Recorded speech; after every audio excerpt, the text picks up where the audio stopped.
What if I told you you can start getting real estate deals without having a lot of money? And the money amount I'm talking about is below $200. And honestly, even lower, because some strategies I'm about to share with you only require $1. Now, I wouldn't just tell you these strategies if I've never done it before. Within my 3 years of real estate investing experience, my business partner and I have done these strategies and closed on so many deals just from utilizing these exact same strategies I'm about to share with you. So without further ado, let's get right into it. I'm going to start off with talking about my favorite cheapest way to get a real estate deal. And this strategy actually made my business partner and I $77,758. So the strategy definitely works and it's my favorite. And this strategy is probates. Probates are a hidden gem that can create so many opportunities. And some of you may be wondering what even is a probate? And that's basically when someone that owns a property passes away and their property and assets goes into a probate process, which determines who gains ownership.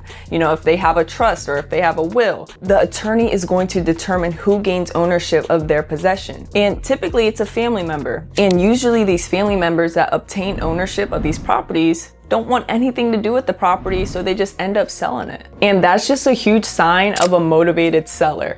And in real estate, we love motivated sellers. Now, the way you get these leads is by going to your city courthouse and going to the Register of Wills office. Probates are public information, so they're more likely going to give it to you, or sometimes they don't give it to you in person and they may direct you to online, which it makes it a lot easier for you to be able to access online probate records. And if you really want to start getting probate deals and take it super serious, I attached down below in the description my probate playbook to show exactly what we've done to be able to get these solid probate deals and make a little over $77,000. And you guys have to remember, dealing with probate leads is completely different from dealing with regular absentee, vacant, or tired landlord leads. Like with probate, you're dealing with a family member that recently passed away, whether it's their father, their mother, their sister, their brother. You just never know until you reach out to them to see more information, but they're going through a tough time. So you have to make sure you're very careful when it comes to these probate leads and market to them the correct way. And I know previously I said you can get these leads from the courthouse, which it's completely free,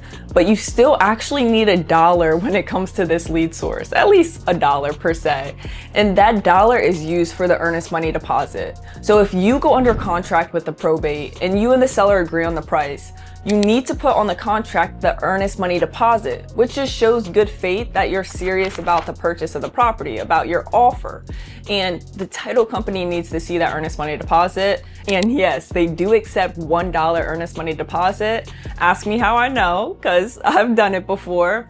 But now I do typically do $100 earnest money deposit. But guys, sellers are still out there where you can do $1 earnest money deposit. They honestly don't care. Now, the second cheapest way to getting a real estate deal is driving for dollars. Driving for dollars is where you literally drive around in your neighborhood looking for properties that have high grass, boarded up windows, or has a lot of mail in their mailbox. That just shows that the property is in some sort of distress and is just being neglected. And I really like this method because the main amount of money you're paying for is just to put gas into your car. But let's say you don't have a car, well, you can still ride your bike for dollars. If you don't got a bike, you can walk for dollars. Literally, there's no excuses. And there's another strategy that people utilize when it comes to driving for dollars, and they actually drive for dollars virtually, where they go onto Google Earth, type in their city and state, and they're able just to click through each street just to look around to see which property is distressed or not.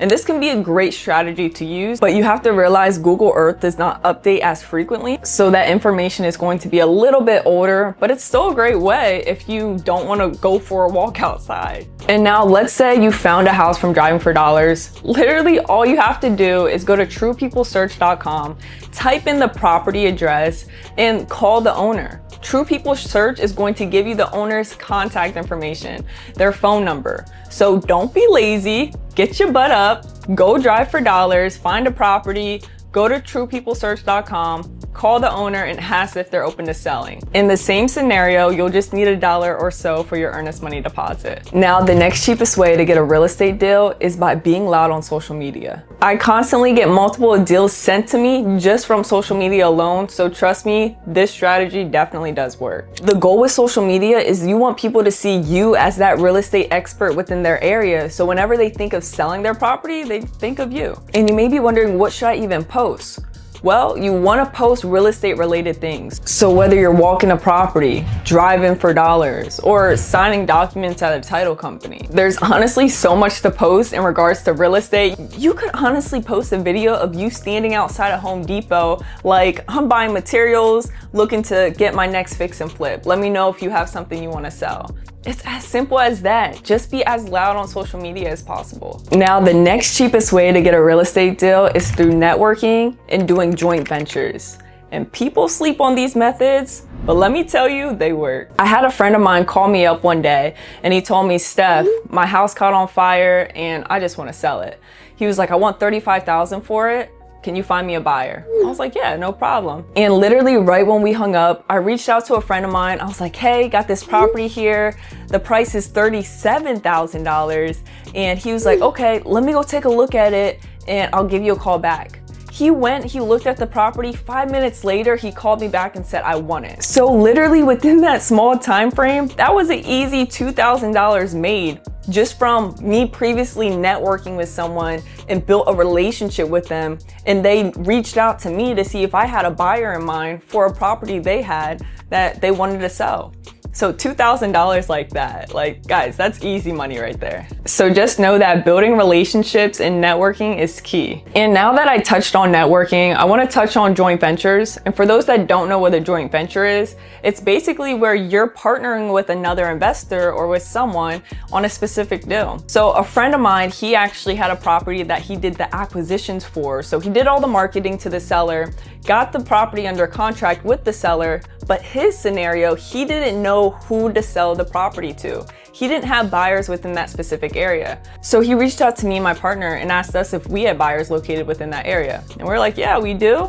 Let's do a joint venture. So we signed a joint venture agreement and split the profits where he found the seller, got the property under contract, we got the buyer, and we were able to connect everyone all together. And whatever that wholesale fee was at the end of the day, we just split the profits 50-50. And that's a joint venture for you. And that's still easy money because we just networked with these different buyers and build relationships with them. We didn't have to do anything else, just network, and we're able to just put the puzzle pieces together and make money. Like guys, it's literally as easy as that. And now the last and final cheapest way to get a real estate deal is through real estate agents and title companies. You want to reach out to so many real estate agents and title companies as possible and build relationships with them and let them know that you're buying houses, and they're going to reach out and send you so much stuff. But make sure you tell them the criteria you're looking for, because you don't want to tell all these agents that you're looking to buy a house and they just start sending you a whole bunch of new construction properties. No, you want to tell them that you're looking for things that need some TLC, some tender love and care, and things that you can add value to, you know, an investor friendly special. And when you're clear with these real estate agents about what you want, they're so much more inclined to work with you, because if they're not working with you, they're not going to be getting paid, because they only get paid based off of commission when they do a deal. So they want to make sure that they're able to help you so that they can get paid.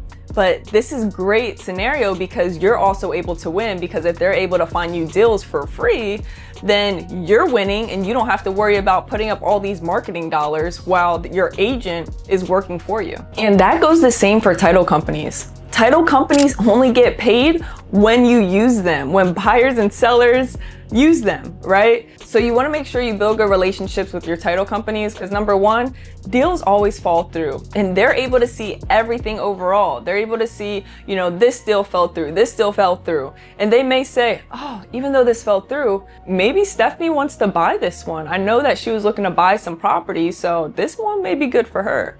Now, some title companies may not do that, but some, if you build a good relationship with them, they may. So you just never know. And like I said, they're more inclined to work with you if you use them. Just make sure you're giving them value as well by utilizing their services. So with that being said, those are the 5 cheapest ways to get real estate deals. I hope this video helped you. If it did in any way, make sure to give it a thumbs up. Go subscribe if you're not subscribed. And with that being said, I'll catch you guys in the next one. Peace.